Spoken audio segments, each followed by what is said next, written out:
Hello and welcome to another episode of In the Mix, presented by CrossBones MMA Radio.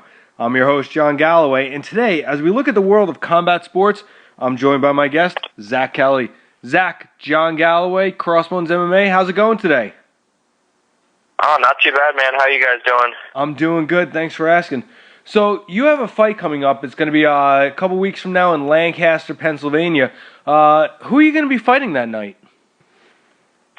Oh, well, I was told I was fighting a guy by the name of Magic Mirror out of, I believe it's Vendetta MMA out in New Jersey.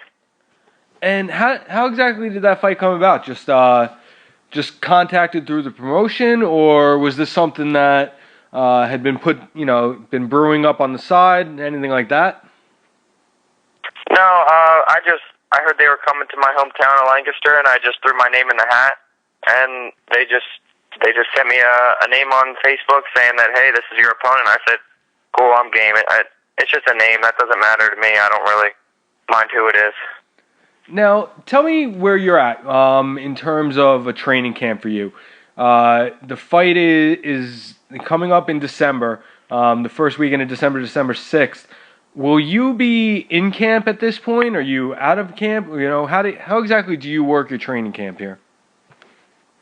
Well, I mean, I train all year round. I don't really take much time off, unless I really need to, as far as just like taking a break right after the fights. I'll take a few days off, but I train all year round. I stay busy because I like taking fights.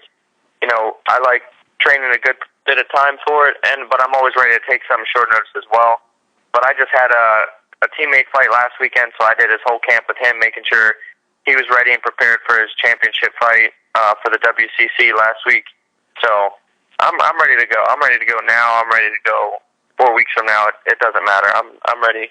And I'm assuming you're referencing John Brennan, who won the WCC amateur title just this weekend. Is that correct? Yep. John Bearcat Brennan, the new featherweight champion. Yeah, that's what I'm talking about. All right.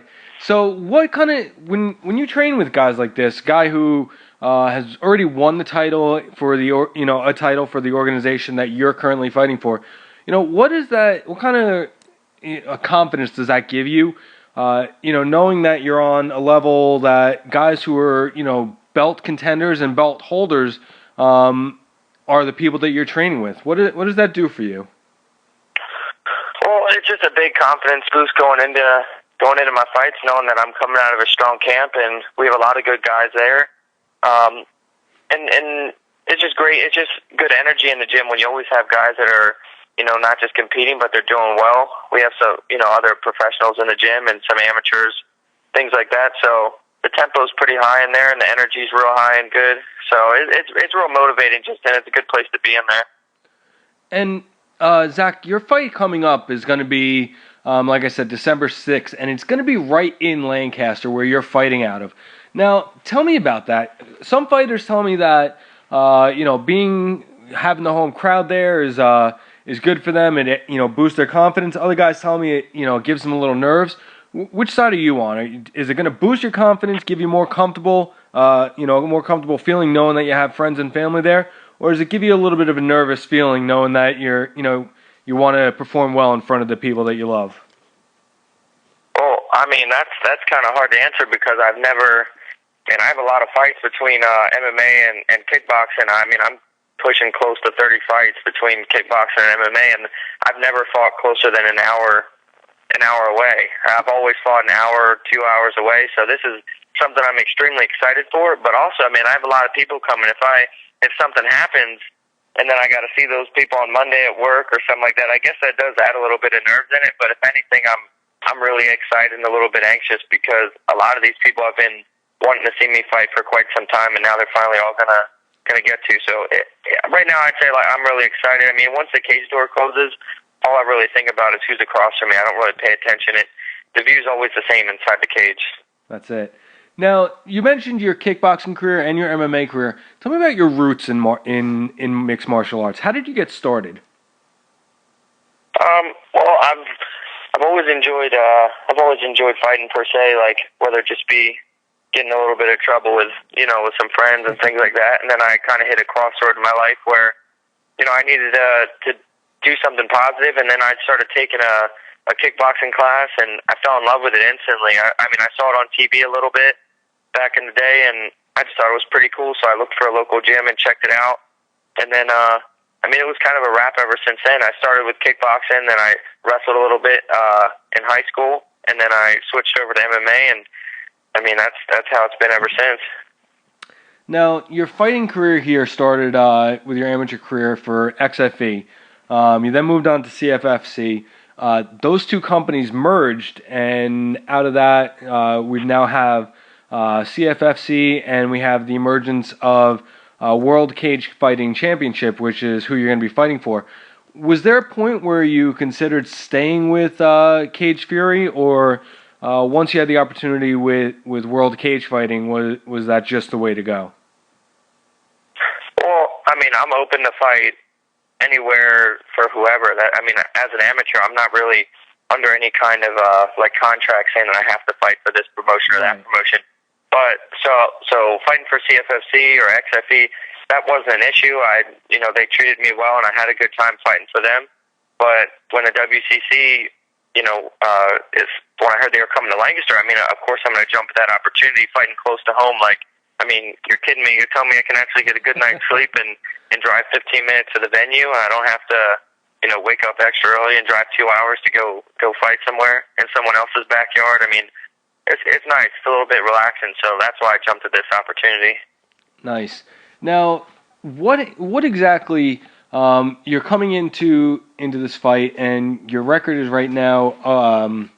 Is it 0-4? I don't want to put that out there if that's incorrect. Is that what you're looking at? No, I'm 2-7. 2-7. That's what I thought originally. This thing here froze up a little bit, so I'm a little bit behind here. Now, what exactly are you are you doing to change that up?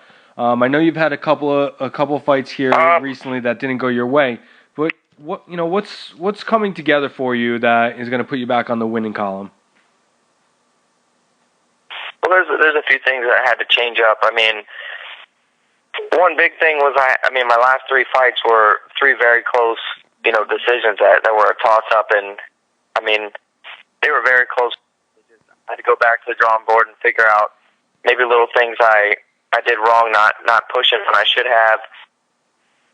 No fighter's going to give up everything that wasn't maybe 100% going into the fight, because I don't want to sound like I'm making excuses. But this camp, I'm extremely confident. We did change the little camp. I'm focused training back home in Lancaster at my team, Gracie 717.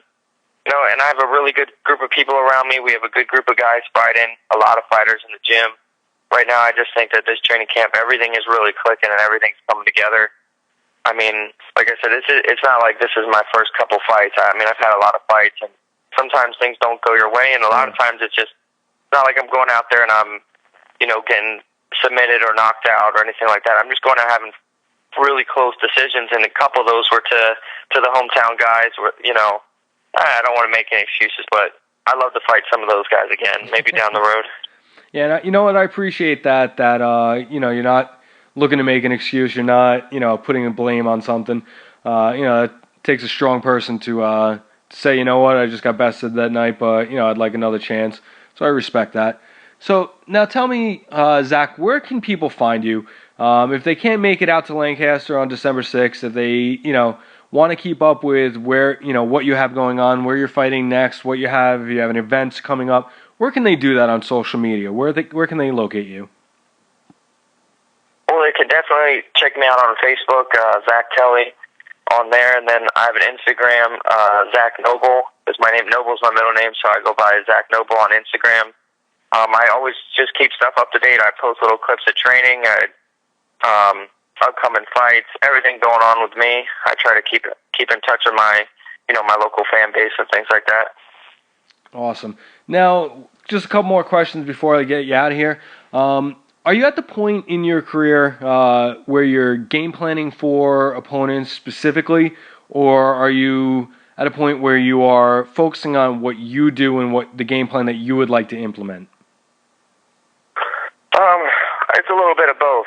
I definitely, between every fight, I'm taking a little bit bit more time between some of my fights now than early on in my career, where I would just kind of jump in the gun and taking fights, not just MMA, but in kickboxing. Now I'm taking a little bit more time and helping myself evolve, and not because I'm good in each area. It's just been what we've really been working on is meshing all the different aspects of mixed martial arts, mixing them together, and that's something I've been in the mental preparation, and we've been working on that a good bit. But then when you get the phone call or the text message or that says you have an opponent, of course you're going to do a little bit of research and see where they're good, where they're not good, and then you go from there and see if it plays into some of my strengths or see if it plays into stuff that I need to work on. Now, without giving away your game plan for the upcoming fight, how do you see the fight going? This is the ideal moment, the ideal fight in your career. How does it go? How does it go down? Well, just from what I've seen, the guy is extremely tough. I'm extremely tough. He's durable. I'm very durable. I think it's, him and I both fight in a division where I feel like the 55 division in amateur and pros is the most stacked division. When I go to shows, half the card ends up being 155ers. It's just a lot of guys, a lot of talent. Everyone's tough. I think it's just going to be a dogfight. I mean, I would love for it to be a quick finish, just like any fighter does, but you can never go in. I always try to go in expecting the worst, because you go in and it's a dogfight, and you have that mentality, and then it ends up being a quick fight. It's just a lot better. It's definitely what everyone wishes, but I think it's gonna be a tough scrap. It's gonna be a throwdown, probably a throwdown brawl. All right.